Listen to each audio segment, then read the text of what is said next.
Well, you know what, Ilana, we'll leave it up to Stuart Kirton this morning to give us all those yoga terminologies, because that's exactly what we're going to be doing on this Monday morning. Seasons are changing. It means we're going into winter, so we're going to focus on some yoga moves that will get us ready for the new season ahead. Stuart, great to have you back on Expresso. Thanks, Zoe. Thanks for having me back. It's great to be here. Thank you. So we're going to warm things up this morning. Yes, we are. We are going to warm things up, but in a way, we're also preparing our body for winter with all the colds and flu bugs floating around at the moment. We want to give ourselves the best opportunity to boost our immune system and prevent getting any of the silly little bugs that we don't want. Okay, cool. So the best way to go about it is really stimulating lymphatic drainage, and the way to do this is get your head below your heart. Okay. Also very calming for the nervous system. First of all, a simple forward bend. You can bend the knees as much as you need to here. I suggest binding your middle index and thumb fingers onto the big toe, so these three fingers onto the big toe.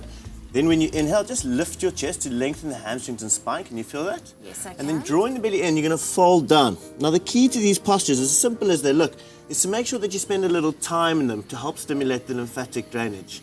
From here, you're going to keep the chin slightly tucked, relax the shoulders, always having relaxed shoulders, and work on really pressing the feet down as you lengthen the backs of the legs.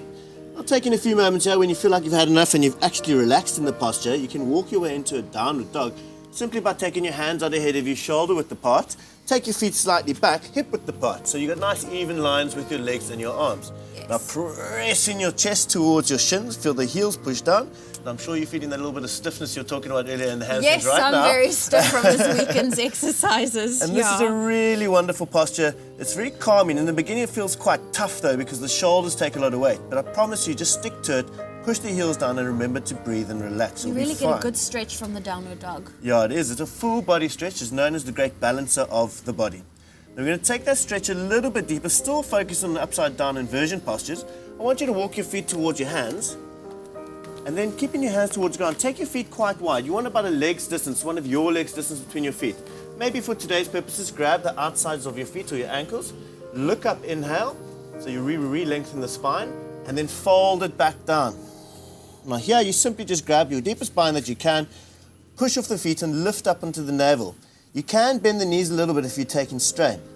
From here, you take another 3 to 4 minutes if you can, really allowing the spine to begin to relax. And then when you want to come out, you just place your hands down to support yourself, swivel your feet back together about hip width apart, with the knees bent, chin tucked, and unravel up the back spine. And that's a very simple way to begin to feel all the fresh oxygen in the brain and wake up in the morning. Oh, that was a great wake up. Listen, Stuart, it's great to have you in studio. Thanks. He's from Yo Yoga, and in fact, he's going to be back a little bit later to show us how to beat the winter doing some yoga this morning. But it's now time for us to move on over to your Expresso Amped, and Graham has those details.